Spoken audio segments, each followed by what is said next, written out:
business ou réparation. Et j'appelle Daniel Monestier-Carlus, Michael Imbrosio, Éric Rance, Martine Verdier, et le modérateur sera Alexandre Regnault. Bien, bonjour à tous, merci Guy. Alors, les procès sont-ils devenus un business?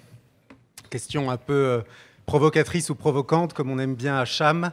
Alors, ça fait déjà quelques années qu'on parle de la judiciarisation de la santé. Des procès sont introduits. Des personnes introduisent des procès donc, contre des professionnels de santé, des établissements de santé, des producteurs de produits de santé. S'ils font ça, c'est une épreuve pour eux, et c'est tous pour de bonnes raisons, on pourra en parler. Néanmoins, il y a évidemment beaucoup d'enjeux autour de ces actions judiciaires. Et pour en parler, nous avons invité, nous les remercions de leur présence, Monsieur Éric Rance, le président de l'ONIAM, l'Office national d'indemnisation des accidents médicaux. Directeur, pardonnez-moi. Madame Danielle Monestier-Carlus, présidente, je crois, de la compagnie des experts médecins de justice. Maître Martine Verdier, qui est avocate en France, chez nous, à Orléans, et qui défend beaucoup de victimes. Et monsieur maître Mike Imbrosio, du cabinet Covington Oberling, qui lui-même est impliqué dans beaucoup de procès, alors cette fois dans l'intérêt des industriels, et bien évidemment aux États-Unis.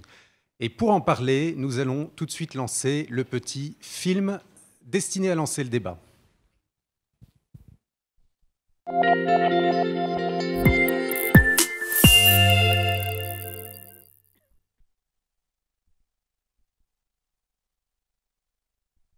Procès, business ou réparation? Paris 2062. Caroline, 29 ans, sort de l'hôpital. Un avocat l'aborde. C'est bien vous qui avez été opéré de l'appendicite. Vous avez une cicatrice alors? Vous devriez porter plainte, croyez-moi. Vous vous en porterez toujours bien. Ce scénario noir d'une judiciarisation à outrance du secteur de la santé est redouté par beaucoup. Il faut dire que l'exemple américain a de quoi faire peur. Là-bas, tout se passe devant les tribunaux en mode business. Tout le monde a déjà eu vent de réparations astronomiques obtenues par certaines victimes. On souligne au moins qu'aux USA, les avocats étant rémunérés par une commission sur le montant de l'indemnisation, ils n'acceptent de défendre que des patients qui ont subi un préjudice important, c'est-à-dire supérieur à 50 000 $, soit 44 200 €. Vous avez été amputé du pouce après avoir contracté une infection nosocomiale à l'hôpital? Pas assez rentable. Mais en France alors? Depuis 2002, l'Office national d'indemnisation des accidents médicaux, l'ONIAM, permet un processus de règlement des différends à l'amiable. Pas de coûteuses actions en justice pour les victimes qui ont accès gratuitement et rapidement à un système de conciliation. Après avoir indemnisé les victimes, l'ONIAM peut se retourner contre le responsable du préjudice, si tant est qu'il y en ait un. Revers de la médaille, de par sa facilité d'accès, le système français peut générer un effet d'aubaine, exploité, parfois avec bonne foi, par certaines associations de victimes. Vous avez pris du Mediator mais ne souffrez d'aucune pathologie, faites toujours valoir le préjudice d'anxiété. En matière de judiciarisation de la santé, cependant, la nouvelle grande inconnue, c'est la porte ouverte par la loi du 26 janvier 2016, qui introduit l'action de groupe en matière de santé pour les victimes de dommages médicaux. À la clé, peut-être la multiplication de contentieux de masse, comme aux États-Unis. Alors, c'est un film, j'en suis sûr, qui suscitera des réactions parmi nos invités intervenants. Mais tout d'abord, pour commencer, rappeler un petit peu que dans un cadre judiciaire, eh bien, les juges ne sont pas armés, en tout cas pas tout seuls, pour déterminer les responsabilités, en tout cas au niveau technique, avant de passer au juridique. Et donc, ils font appel, à des experts judiciaires, hein, que ce soit devant les juridictions donc, judiciaires, tribunaux, type tribunal de grande instance, ou devant les juridictions administratives. Et donc, ces experts, eh bien, évidemment, c'est une activité, ça prend du temps, il faut les rémunérer. Donc, ma première question, je vais me tourner vers Madame Monestier-Carlus. Expert judiciaire, ce n'est pas une activité très, très rémunérée, ai-je cru comprendre. Donc, ça prend beaucoup de temps. Il faut recevoir tout le monde, il faut étudier les dossiers, il faut rédiger un rapport, parfois un pré-rapport, parce que les parties, et en tout cas nous autres avocats en général, on le demande. Donc, ça prend encore plus de temps. Alors, ma question est celle-ci. Comment fait-on pour attirer les bons experts dans cette activité d'expertise judiciaire, c'est-à-dire de très bons médecins, alors qu'on peut imaginer, mais certainement naïvement, que les très bons médecins ont beaucoup d'autres choses à faire dans leur activité clinique, auprès de leurs patients, leur collaboration avec les industries et tellement d'autres choses. Comment fait-on pour avoir les meilleurs ? Oui, on les respecte. C'est une première donnée. Vous savez que l'expertise judiciaire, elle est bien encadrée. C'est une fonction, c'est pas un métier. C'est encadré par des textes de loi. Le statut de l'expert judiciaire est parfaitement défini.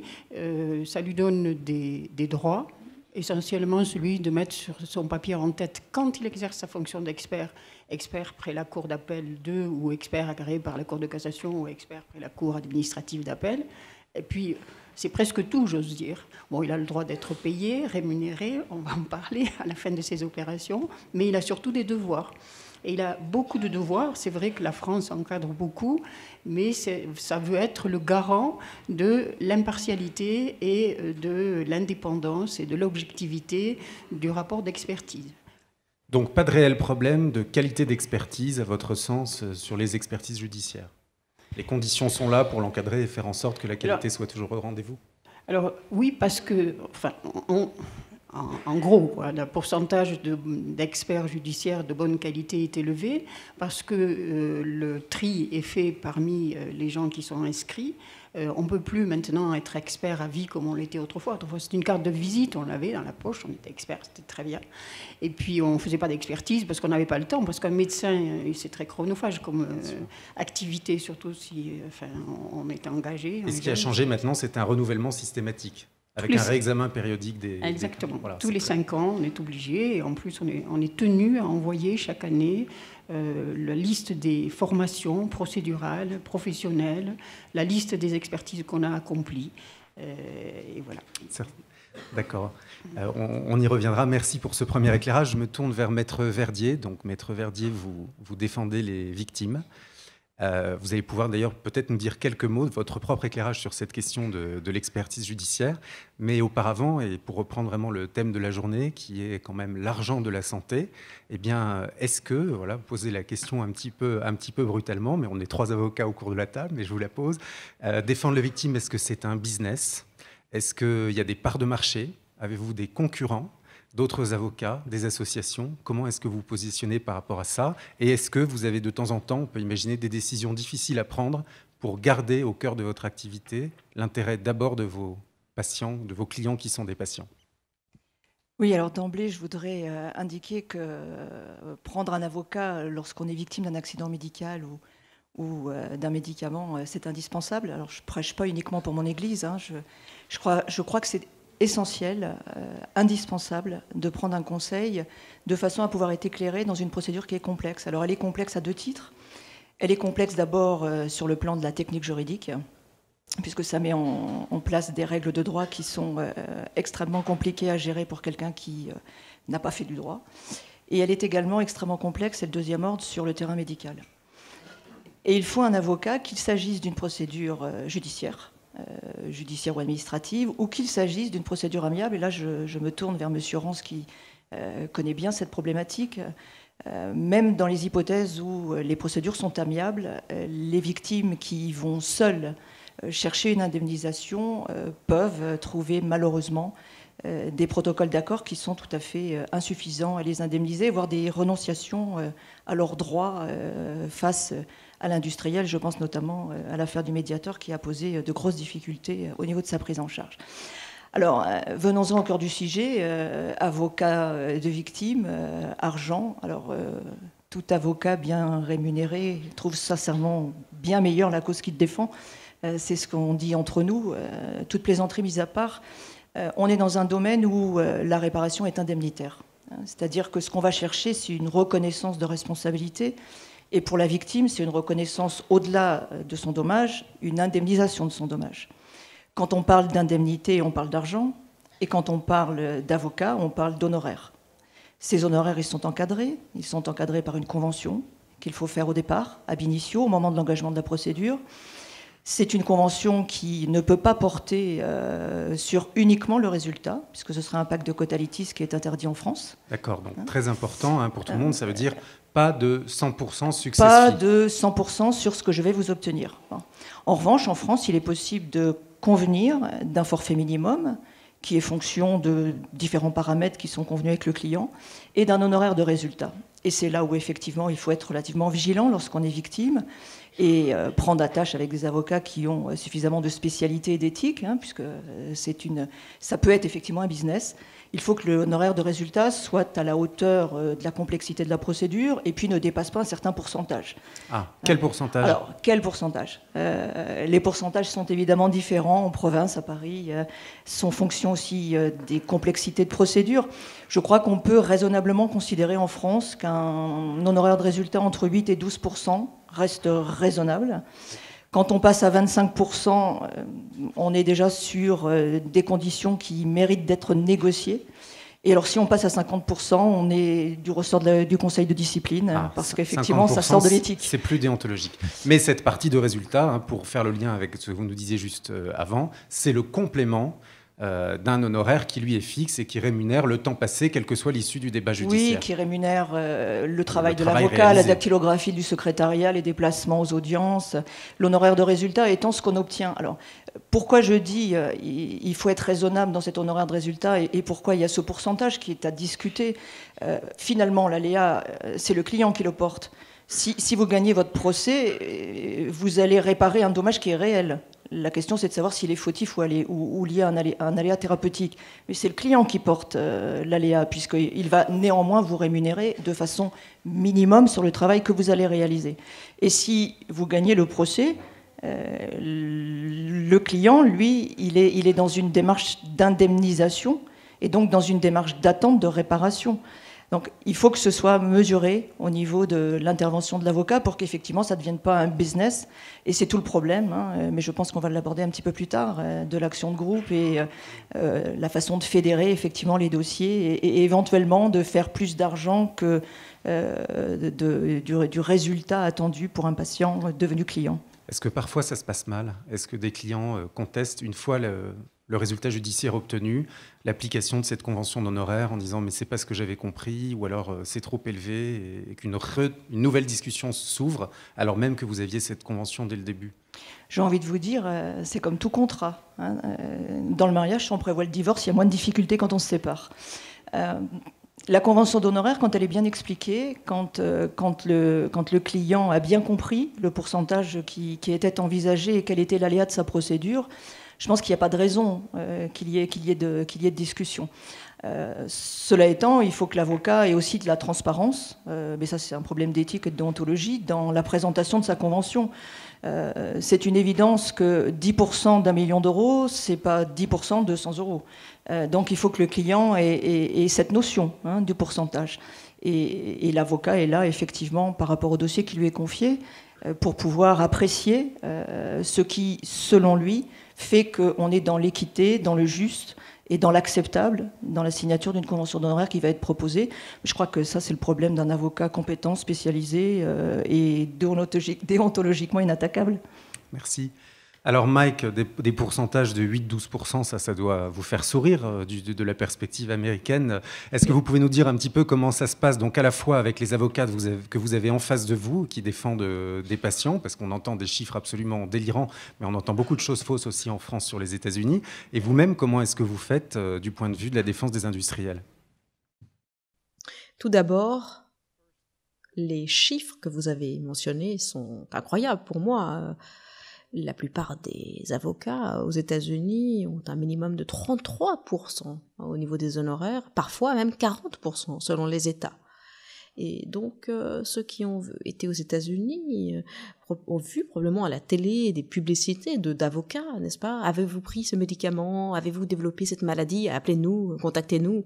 On a, attention, beaucoup de messages de ce type très vibrants, très forts pour le public, quoi.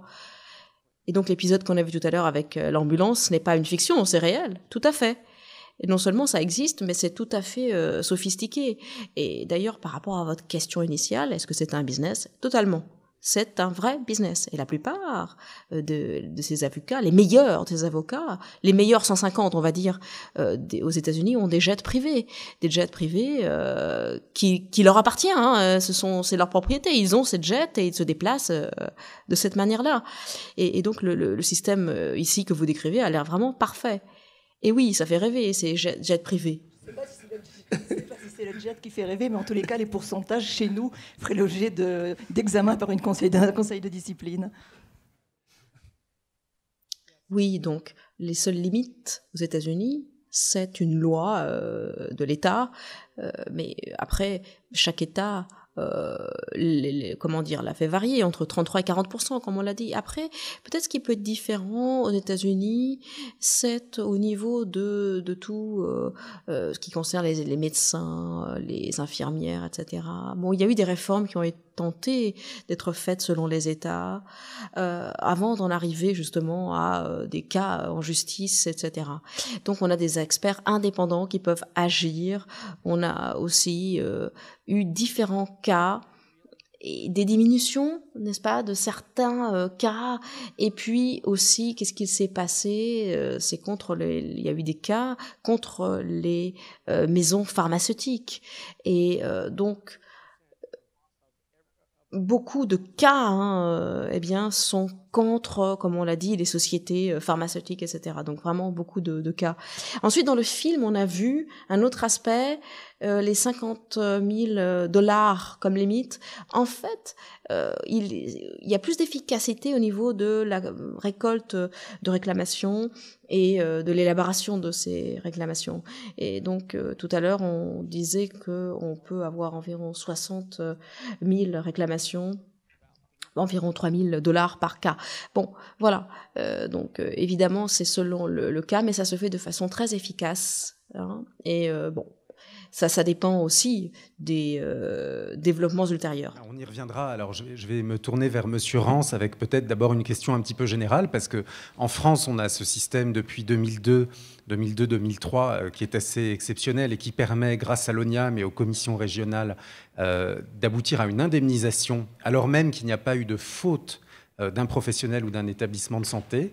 Hein, après de nombreuses années de débats, ça a permis, semble-t-il, un assainissement, parce qu'auparavant, en tout cas, la perception, c'est qu'on faisait beaucoup de procès qui n'étaient pas nécessairement juridiquement fondés, mais pour ne pas laisser les victimes sans indemnisation. Et donc, l'idée, c'était quand même, dans beaucoup de cas, d'éviter des procès. Alors, Monsieur Rance, est-ce que vous pouvez dire, avec 13 ans de recul maintenant sur le fonctionnement, si de ce point de vue-là, le but est réussi et si des procès ont été évités à la satisfaction des victimes? Oui, merci. Alors simplement, juste un mot quand même sur le thème de la table ronde et sur la vidéo d'entrée, puisque Guy Valencien m'a dit qu'il fallait se lâcher, je vais le faire. Donc, moi, je ne connais pas quelqu'un qui enfin, d'après mon expérience, et ça fait 5 ans que je suis à la tête de l'ONIAM, je ne connais pas quelqu'un qui soit allé à l'hôpital pour chercher un accident médical simplement pour avoir une indemnisation, je le dis franchement. Donc, je mets au défi quiconque de trouver ça. On peut avoir des phénomènes de passagers clandestins, mais alors c'est vraiment marginal. Et surtout, je dirais qu'on ne peut pas dire que les gens font des démarches, enfin à mon sens, font des démarches mal fondées. Et elles peuvent être mal fondées en droit, mais je crois qu'il y a à la fois une demande d'indemnisation et tous les sondages le montrent, y compris les sondages qui sont faits en Europe. Les gens réclament également, ils veulent savoir également ce qui s'est passé, même si c'est pas nécessairement si ça n'aboutit pas nécessairement à une indemnisation. Ceci étant dit, effectivement, le dispositif amiable qui a été mis en place en 2002, il a un double but. D'une part, effectivement, de créer la possibilité d'indemniser un accident médical non fautif par la solidarité nationale, ce qui dessert la relation antagonique avec les médecins, puisque effectivement jusqu'à présent il fallait chercher systématiquement la responsabilité du médecin.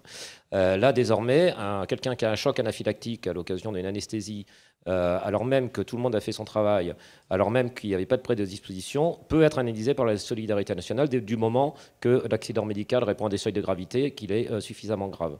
Donc premier intérêt.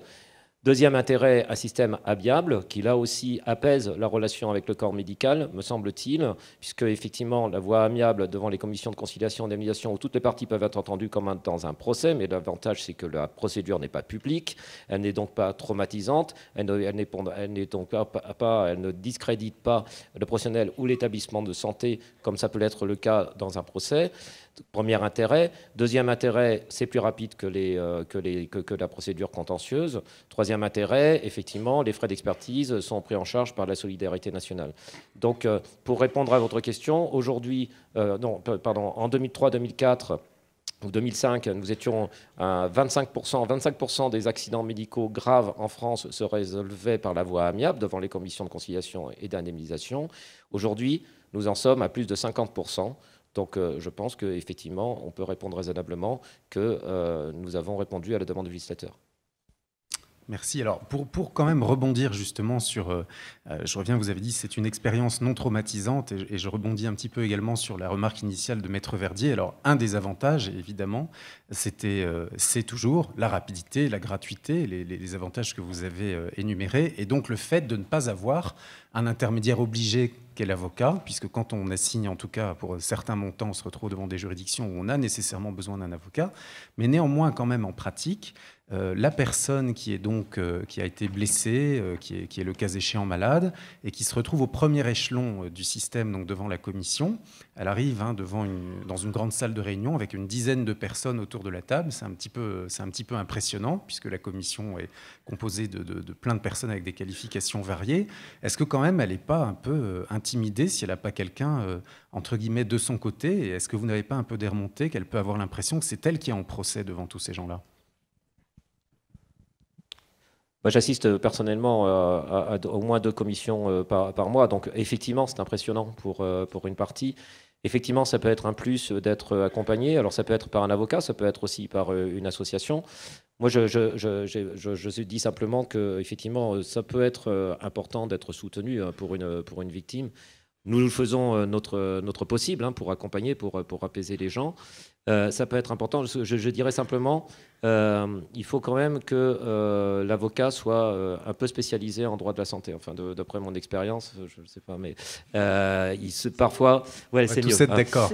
Parfois, on a quand même des cas où on a parfois le sentiment que c'est un avocat généraliste qui a pris cette affaire-là comme ça, et parfois ça dessert même la victime, quoi. Donc, il vaut mieux avoir un avocat spécialisé en droit de la santé. Alors Mike, pour revenir un petit peu sur le système américain, c'est vrai ce qu'on a vu dans le film, là, en dessous de 50 000 €, ça n'intéresse personne, on ne peut pas faire un procès?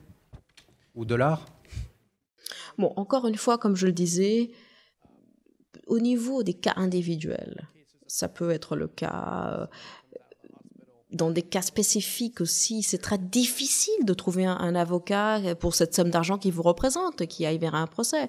Alors avec les vaccins, on a eu des cas où en effet qui étaient semblables à celui qu'on a vu tout à l'heure, mais pour d'autres cas, des médicaments ou autres, non, c'est difficile. Donc en fait, l'idée, c'est de pouvoir aussi regrouper le plus de réclamations possible, et on a un système très élaboré au niveau de la publicité, qui utilise la publicité, on l'a vu, et donc parmi les avocats les plus importants, les plus célèbres, rentrent dans cette typologie. Alors, désolé pour les interprètes, parce que ce qui a été vu de façon un peu d'ailleurs dérisoire et un petit peu comme ça cynique, il y a 2 types d'avocats, ceux qui vont attraper le cas, et les procès et les gagner, et les autres. Et donc, en fin de compte, c'est quand on en arrive à gagner les procès et obtenir de l'argent des maisons pharmaceutiques, mais c'est la minorité, parce que la plupart des avocats vont finalement, voilà, faire beaucoup de publicité, parler de ceci, de cela, mais avoir des actions qui ont des valeurs individuelles, et donc c'est très variable, voilà. Et puis, parfois, comment dirais-je, ça n'a même pas de mérite. Donc, voilà. C'est vraiment selon les cas. Et c'est l'une des difficultés, d'ailleurs, dans notre système, si je peux dire. Parce que on peut avoir série de cas. Il faut moi-même, dans mon exemple précis, dans mon cas, que je fasse la sélection de ce qui est intéressant ou pas, ce qui peut être traité ou pas. Réaction, Maître Verdier? Moi, ça laisse un peu rêveur sur le fonctionnement au-delà de la Manche. De l'Atlantique. De l'Atlantique, pardon, oui, effectivement. Je suis restée sur notre médecin ce matin qui est parti à Londres, qui m'a beaucoup intéressée. Je crois qu'on fonctionne, nous, de façon complètement différente, dans la mesure où on ne cherche pas à plumer. Et d'ailleurs, on n'a pas d'intérêt direct à le faire. On est dans une démarche plus individuelle, mais sans aucun doute, ça tient aussi au système français qui est basé sur un autre cadre légal, hein, puisque on n'est pas dans un pays de common law, on est dans un pays où effectivement chaque individu doit faire la preuve du dommage dont il sollicite réparation. Bon, sous cette réserve de cette loi nouvelle qui entre dans notre droit avec son décret d'application tout récent, hein, puisqu'il est du 27 septembre, et qui va poser d'autres difficultés pour les avocats qui seraient amenés à intervenir dans le cadre de ces actions de groupe à la française. On va parler des ça n'a rien à voir avec ce que connaissent les avocats américains. Alors, avant d'aller sur les actions de groupe, je voulais juste quand même revenir un petit peu sur le thème des experts, et pour faire le lien avec le business, ou en tout cas l'expertise comme activité économique. Alors, les experts en France, c'est à la différence du système américain, ce ne sont pas les experts de chaque partie, ils sont nommés par un tiers indépendant, typiquement le juge. Il n'y aura pas tellement de critères de sélection sur l'intérêt financier, puisque la mission sera déterminée sur une base assez homogène, et encore une fois par le juge. Néanmoins, l'expert est libre de déterminer combien de missions il accepte ou il refuse. Et est-ce qu'on n'est pas encore, je me tourne vers vous, Madame Monestier-Carlus, quand on voit un expert judiciaire, médecin, qui accumule, qui fait vraiment plusieurs dizaines parfois, qui accepte plusieurs dizaines de missions dans l'année, est-ce qu'on ne peut pas un peu se poser des questions? Est-ce que c'est encore un bon expert? Et est-ce que c'est un bon médecin? Parce qu'un expert, il faut quand même qu'il soit médecin. S'il passe plus de temps auprès de ses patients, c'est pas trop grave, il peut toujours être un bon expert? Alors, je vais vous faire une comparaison pour les experts. C'est un peu comme pour les charrettes de foin. Il y a des charrettes de foin, vous leur mettez des ridelles avec plein de foin, et puis elles continuent à fonctionner. Il y en a d'autres, elles s'effondrent. Alors les experts, c'est un peu ça. Bon, c'est une petite plaisanterie, mais ça veut dire qu'il y a des experts qui arrivent à faire beaucoup de travail, qui supportent une charge de travail énorme, et il y en a d'autres qui sont vite débordés. Alors ça dépend aussi là, je parle des experts judiciaires, c'est-à-dire ceux qui sont nommés par les tribunaux ou les tribunaux administratifs. Je ne parle pas des gens qui font des expertises amiables pour le compte d'une partie. Les expertises amiables, parce qu'il y a des gens qui font des cabinets de médecine de recours. Hein. Oui. Alors là, on est dans le business qui n'est pas un business critiquable. Hein. Ils travaillent comme ça. Et puis il y a aussi tous les médecins conseils de compagnies d'assurance qui ne font pratiquement que de la compagnie d'assurance. Qui peuvent également être experts judiciaires. Qui peuvent être experts judiciaires. Ah oui, c'est pas compliqué ça, il n'y a pas un conflit. C'est tout le problème des conflits d'intérêts éventuels. Bien sûr, on en parlera après, mais bon, les magistrats sont quand même de plus en plus vigilants et on fait beaucoup de ménage depuis des années, depuis les nouvelles lois. Donc il y avait un ménage à faire quand même.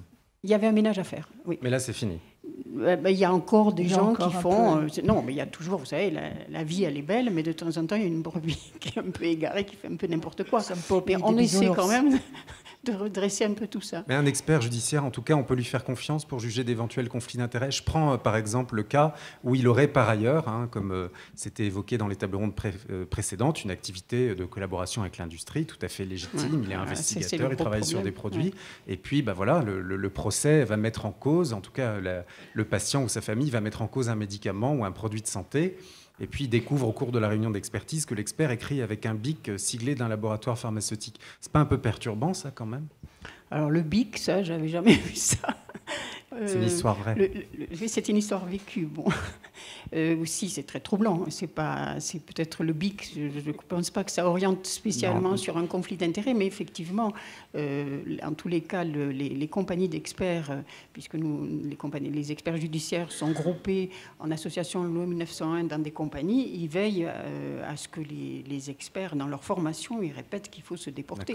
Donc il y a une action de sensibilisation des compagnies, il y a une action de notamment celle que vous présidez. Mais c'est vrai que de temps en temps, on a des plaintes de gens qui remontent dans les compagnies d'experts aussi, bien entendu devant les magistrats. Mais on a des plaintes devant l'ordre des médecins aussi.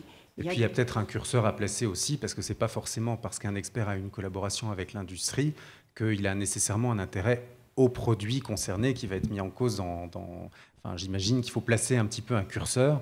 Et c'est, Oui, alors là, c'est quand même, il faut être très prudent. Enfin, on a donc vu c'est ce qui plutôt s'est zéro. passé. Si vraiment on a travaillé pour une industrie particulière, alors évidemment, si ça se situe 30 ans d'avant, bon... Il y a le parce facteur qu'il y a du temps. les experts judiciaires sont quand même assez âgés en général, puisque dans les médecins, parmi les médecins, les jeunes médecins n'acceptent pas facilement de faire de l'expertise judiciaire parce qu'ils n'ont pas de temps. Vous avez vu le confrère qui était là, il est très heureux dans sa vie, et le mercredi, il le consacre à ses enfants. Oui, il ne fera pas l'expertise judiciaire, lui. Pour le moment, mais quand il sera plus âgé, peut-être il y trouvera On lui un redemandera intérêt. parce que sa femme est sympa et je pense qu'on peut quand même essayer de négocier quelque chose. Mais c'est préoccupant si les jeunes médecins ne veulent pas être experts judiciaires. Bon. Mais c'est faute de temps, c'est très chronophage. Ouais. Et bon, alors après, le problème de la rémunération, elle est fixée par le magistrat. On fait une note d'honoraires et de frais, et puis c'est le magistrat qui taxe.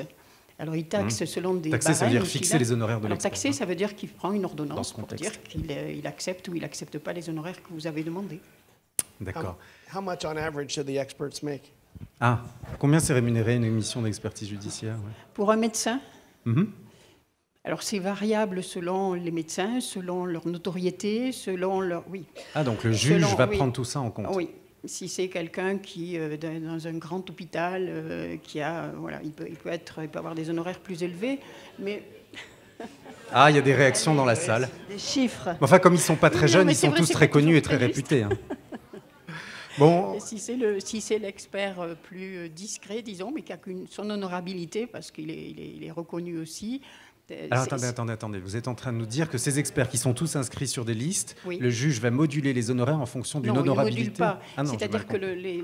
il y a des coutumes, si vous voulez, D'accord. qui font que, par exemple, en province, on est moins payé. Je pense que chez les avocats, c'est pareil.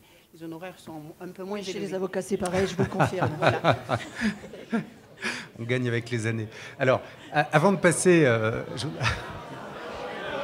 On gagne en sagesse avec les années, c'est ça qu'on veut.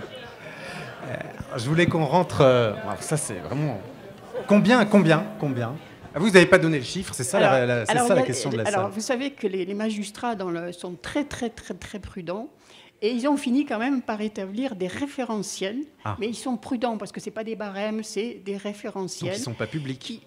Alors non, ça circule, mais on a fini. Les compagnies, oui, même sur Internet, vous les trouverez. Même sur Internet. Donc on sait... Heureusement, parce que ça aussi, il fallait que ça soit transparent. C'était tout à fait inadmissible de ne pas savoir sur quelle base se fait. D'accord. Donc maintenant, c'est transparent. Donc sur le site canalcham.fr, à partir de demain, vous aurez la grille des experts judiciaires. Alors, vous voulez savoir? Vous ne donnerez pas de chiffres? Ils ne nous lâcheront pas, on ne pourra pas passer à un autre sujet. Sans vous inquiétez Alors, pas, notre confrère américain donnera les siens. Oui. Il ne sera pas choqué. En tout cas. Le dommage corporel, ça va être entre 600 et 1000 euros. Ça peut aller plus loin quand même. Heureusement. J'espère, parce que là, c'est inquiétant. J'espère, parce que là, c'est inquiétant pour la qualité de l'expertise. Vraiment, c'est un sacerdoce de faire de l'expertise judiciaire. Et pour la responsabilité médicale, le magistrat quand même provisionne entre 1000 et 2000 euros. Alors on peut demander davantage, il faut le justifier, ça dépend du nombre d'opérations. Pour une mission entière avec toute l'étude des pièces, une ou deux réunions d'expertise, la rédaction du rapport. Ce nombre de réunions qu'on fait, effectivement, bon voilà. Mon Dieu. Est-ce que c'est par heure? Et non, c'est pour l'ensemble du travail.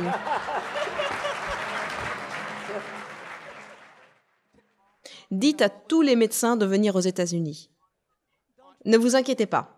En moyenne, disons donc, les institutions principales proposent entre $750 et $1000 par heure. Dans certains cas, on en arrive même à 7000 euros en France, par vous expliquez cas. ça au CNOM, vous risquez la radiation tout de suite. Hein. Bon, alors on va passer quand même à un instrument qui est vraiment d'actualité, c'est cette fameuse action de groupe, puisque l'action de groupe en santé est ouverte officiellement depuis 2 jours maintenant à décret. Il y a déjà un de nos confrères d'ailleurs qui s'est publiquement positionné. Alors je vais commencer par vous interroger, Mike, parce que l'action de groupe contre les médicaments ou produits de santé, en tout cas, ou plus généralement en santé aux États-Unis, moi, j'ai cru comprendre qu'en fait, les dernières années, ça marche pas très très bien et que depuis Vioxx, finalement, il n'y en a pas eu beaucoup parce que c'est très très difficile de collectiviser les problèmes que sont le lien de causalité, la faute, le défaut du produit, à l'échelle d'un groupe de patients, puisque le procès n'échappera pas à une expertise individuelle. Alors, est-ce que vous pensez que les Français ont eu une bonne idée d'introduire cet instrument-là dans leur loi ? Oui, parmi les bonnes choses que nous avons dans notre système, au niveau du système de classe d'action, c'est vrai qu'on n'est pas parmi les meilleurs de la classe, mais c'est vrai, quand vous regardez les classes d'action au niveau des questions plus privées ou personnelles, c'est vrai que la certification d'une classe, hein, c'est donc le fait de déterminer un groupe homogène de patients qui fera que l'action sera recevable. Oui, j'étais en train de traduire en français. Oui, tout à fait. Là où on a encore des classes d'action, c'est contre les industries, c'est quand il y a, on va dire, un intérêt économique. Voilà, c'est ça en fait, quand la société n'a pas communiqué les risques de médicaments de façon appropriée et donc a dépensé trop d'argent. Si vous me dites que ce médicament va me donner des crises cardiaques, eh bien c'est clair qu'on va payer une somme d'argent. Et donc il y a eu beaucoup d'efforts pour essayer de créer des classes d'action. C'est très difficile, mais c'est tout de même là où on a encore des classes d'action au niveau bien des pertes économiques, des pertes d'argent. Voilà. Après, comme je le disais, il y a tout de même encore des actions. Sur des produits de santé ou des professionnels de santé, des établissements de santé, il y a des actions de groupe en ce moment aux US. Ce n'est pas mort comme on peut entendre. C'est un instrument qui est toujours utilisé. Oui. Ce n'est pas mort au niveau des pertes économiques. En revanche, pour des cas ou des blessures ou des maladies ponctuelles, oui. Alors vous savez que les travaux législatifs ont été très longs parce que le but du législateur, c'était de surtout éviter les dérives à l'américaine. Ça va vous faire plaisir. Donc voilà, donc ça c'était un gros préjugé du législateur français parce qu'on sentait qu'il y avait, on sentait les pouvoirs publics et certains hommes et femmes politiques ont penser répondre à un besoin, à tort ou à raison, on verra. En tout cas, c'était quelque chose politiquement qui circulait beaucoup, mais ça a avancé de manière très chaotique parce qu'il fallait surtout pas que ça ressemble à ce qui existe aux États-Unis, où c'est affreux parce que tout l'argent est absorbé par les avocats et rien ne vient aux victimes. Alors finalement, on a eu quand même donc une action de groupe en santé qui a été introduite il y a quelques mois, qui est opérationnelle maintenant. Alors évidemment, je me tourne vers Maître Verdier. Est-ce que vous pensez que c'est une bonne chose, vous qui représentez déjà dans des contentieux sériels, des groupes entiers de patients qui mettent en cause, par exemple, un médicament. Est-ce que vous pensez que c'est un instrument utile? Est-ce que vous allez vous en servir pour vos clients? Est-ce que c'est une bonne chose? Et ma question subsidiaire juste après, si vous voulez bien, cet instrument marche avec des associations qui ont un monopole, donc il va falloir travailler main dans la main. Est-ce que vous pensez que c'est une bonne idée ou que ça ne sert à rien? Alors, je n'étais pas favorable à cette action de groupe, en tous les cas, en l'état du système qui est le nôtre en France, dans la mesure où ça va, à mon sens, aggraver la situation des victimes plutôt que la favoriser. Alors, je m'explique.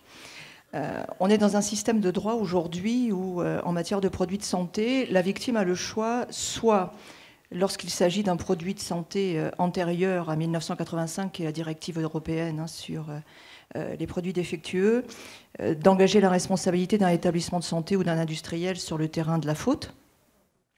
Et là, le système probatoire français fait que la victime qui ressent un dommage doit établir un lien de causalité entre ce dommage et une faute du producteur.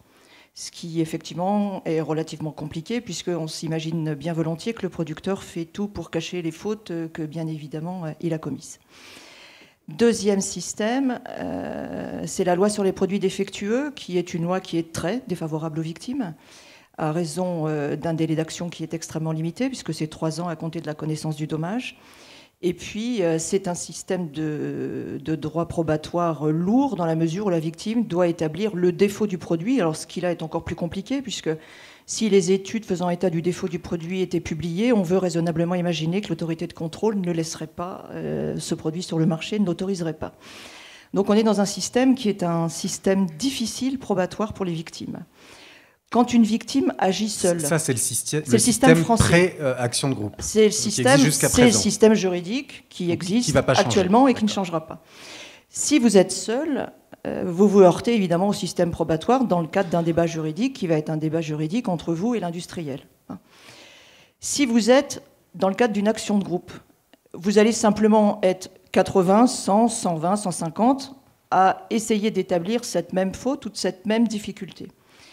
On peut penser d'emblée que, vu de cette façon-là, l'action de groupe est donc favorable, puisque finalement on va fédérer des moyens pour aller chercher une faute qui est unique. Si ce n'est que, on est dans un domaine où par essence, la problématique de la victime est une problématique individuelle. C'est-à-dire que c'est pas parce que, je prends un exemple récent, un drame sanitaire suffisamment médiatique pour que tout le monde le connaisse, le Mediator.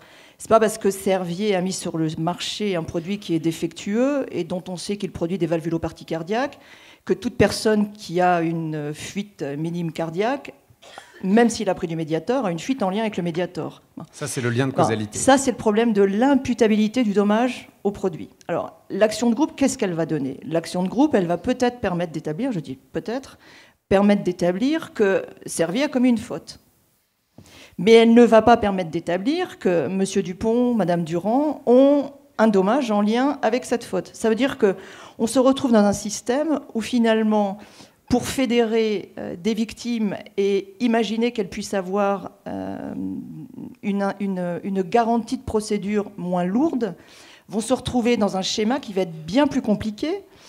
D'abord parce qu'il va falloir s'inscrire dans une action de groupe, et si vous ne le faites pas dans un délai déterminé tel qu'il est fixé par le décret du 27 septembre, fait que vous sortez du groupe. Et puis on ne sait pas comment ça va se passer pour les victimes qui ne se sont pas déclarées immédiatement, mais qui auraient dû se déclarer parce qu'elles ne peuvent plus ignorer leurs dommages. Qu'en est-il de la prescription? Ça va poser des tas de problèmes de droit que finalement on n'avait pas avant cette action de groupe qui a été, me semble-t-il, mise en place dans ce droit français, peut-être plus dans l'intérêt de l'industriel que dans l'intérêt de la victime. Allons bon, mais qui l'a demandé alors? Parce que les industriels, moi je ne les ai pas entendus la demander non plus. La vraie question, c'est un petit peu comme la loi sur les produits défectueux. Quand la loi sur les produits défectueux est entrée en France, après cette directive de 85, on a dit aux victimes, mais vous vous rendez compte, l'avancée que ça va être pour vous, vous n'aurez plus à justifier de la faute, vous n'aurez plus qu'à justifier du défaut du produit. Ah bah la belle affaire. Qu'est-ce que le défaut du produit en dehors d'une faute du laboratoire? C'est bien effectivement une difficulté à avoir analysé les effets secondaires d'un produit qu'on met sur le marché. Donc ça ne change pas la problématique probatoire. On n'est pas dans quelque chose qui protège, on est dans quelque chose qui simplement donne un écran de fumée de protection. On est un petit peu dans cette idée... ne faites pas votre procès tout seul, faites-le à plusieurs, ça ira mieux. Mais si vous allez dans le mur, vous serez plusieurs à y aller. C'est la seule différence. Donc cette action de groupe qui inquiète beaucoup les industriels, les professionnels, les établissements de santé, elle n'était pas du tout demandée par les victimes. Alors vous n'allez pas vous en servir? Alors, vous savez, en droit français, moi ça me fait toujours sourire quand il y a des modifications législatives comme ça qui sont mises en place. En droit français, l'action de groupe, on la pratique déjà. Moi, ça fait 20 ans que je défends les victimes du Distilbène et que je les défends par groupe. Dans l'affaire du Mediator, on a assigné à raison de 50 ou 100 ou 150 pour aller rechercher un préjudice d'anxiété devant le juge des référés de Nanterre. Les avocats savent faire. La loi, elle le prévoit déjà. Bon, il fallait que cette action de groupe, elle a été votée, elle y est. Alors, comment elle va s'organiser? Est-ce que c'est opportun de considérer que les victimes doivent passer par une association et est-ce que c'est opportun de laisser ces associations se battre entre elles pour savoir l'agrément qui va intervenir? Alors, est-ce que c'est une association qui va recevoir un agrément national qui va pouvoir effectivement défendre les victimes de médicaments au détriment d'associations de victimes de médicaments qui connaissent mieux la problématique? Alors justement, est-ce que vous pensez qu'elles sont équipées, ces associations? Vous avez commencé à parler à l'une, à l'autre, vous envisagez de travailler ensemble, parce qu'il faudra bien travailler ensemble, si toutefois vous-même ou d'autres confrères, évidemment, envisagent d'utiliser ce nouvel instrument. Est-ce que vous pensez qu'elles sont équipées? Et puis, puisqu'on parle du business, ça veut dire quand même un peu se partager les revenus liés à ces procès. Comment ça va se passer?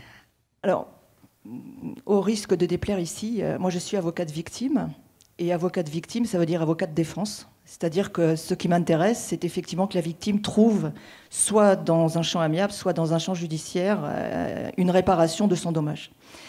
Et je ne conçois pas forcément cette réparation d'un dommage dans un cadre qui soit défendu par une association qui a ses propres intérêts qui ne sont parfois pas, voire pas du tout, les intérêts des victimes qu'ils sont censés protéger. Donc vous voyez venir à l'horizon des associations qui vont se lancer dans des actions comme ça, un peu pour faire leur propre publicité, on va dire? Ou leur propre business, puisqu'il est question de business cet après-midi. C'est une occasion de visibilité pour les associations. Je pense que c'est une occasion aussi pour les associations de prendre en main un domaine qui n'était pas le sien. Et puis c'est pas adapté au domaine de la santé. Vous voyez, moi, ça me pose pas de difficulté qu'une association puisse fédérer des intérêts lorsqu'il s'agit d'un véhicule automobile qui dysfonctionne ou d'une boîte de Coca-Cola qui va exploser. Ça me gêne pas parce qu'on est dans un domaine de consommation pure. Sur le domaine de la réparation individuelle, on est sur de l'intime, on est sur de l'affectif, de l'émotionnel. On est sur quelque chose qui est éminemment plus technique et qui a des conséquences qui sont beaucoup plus importantes pour la personne qui, effectivement, se produit injustice. Donc, je pense qu'il y a un travail qui n'est pas un travail de groupe et... La victime, elle n'a pas besoin d'être un dossier numéroté. La victime, elle a besoin d'être reconnue en tant que victime. Et je rejoins un petit peu d'ailleurs ce que disait M. Rance tout à l'heure lorsqu'il disait on essaie de faire en sorte que la victime se sente bien quand elle n'est pas entourée d'un conseil, qu'il s'agisse d'une association, d'un avocat ou d'un médecin. Mais il faut que chacun ait son rôle. La commission, elle n'a pas besoin d'empathie à l'égard de la victime. La victime, elle ne cherche pas de la compassion, de l'empathie, elle cherche de la réparation. L'avocat qui est aux côtés de la victime, l'avocat, il défend. C'est-à-dire qu'il met en avant un dommage et il recherche une responsabilité ou un aléa. On va devoir conclure. Alors juste quand même sur ce nouvel instrument, je demande peut-être à Monsieur Rance, est-ce que vous avez un regard sur ce nouvel instrument juridique, une autre voie d'indemnisation ? Moi, je crois qu'il y a deux façons. Enfin, on est un peu à la recherche de modes de traitement des dommages sériels. Donc, je pense qu'il y a effectivement, il y avait une demande des associations de victimes qui avaient le sentiment que les gens étaient un peu seuls contre des grosses machines dévendues par des grands cabinets d'avocats, etc., que sont les laboratoires. Donc, d'où effectivement l'émergence de l'action de groupe. Donc l'avantage, c'est ça, c'est le rapport de force. L'inconvénient, ça peut être la durée, puisque effectivement, comme il vient d'être rappelé, il y aura une première phase de recherche de responsabilité, puis après, on ne coupera pas à la recherche des préjudices individuels, et au bout du bout, ça ne sera pas plus court qu'une préjudice judiciaire. En revanche, on a développé, nous, à l'ONIAM, effectivement, le législateur a développé et a confié au collège indépendant qui est placé auprès de l'ONIAM, à l'occasion du Mediator depuis 2011, un processus amiable de traitement des dommages sériels, qui fait ses preuves liées à ce produit-là. Liées à ce produit-là, c'est tout à fait spécifique. Mais il faudrait l'envisager pour d'autres. Alors on verra, peut-être adapter cet instrument. Simplement pour dire qu'on a traité d'ores et déjà, donc on a traité 7000 dossiers sur 9000 et que sans doute le dernier dossier que le collège d'experts indépendants traitera sera clos avant le début du procès Mediator. Bien, eh bien, sur cette statistique rassurante en termes de résultats obtenus. Donc on verra ce que donne ce nouvel instrument Action de groupe. On en reparlera à Cham dans un an ou deux. Merci à tous de votre participation. Merci.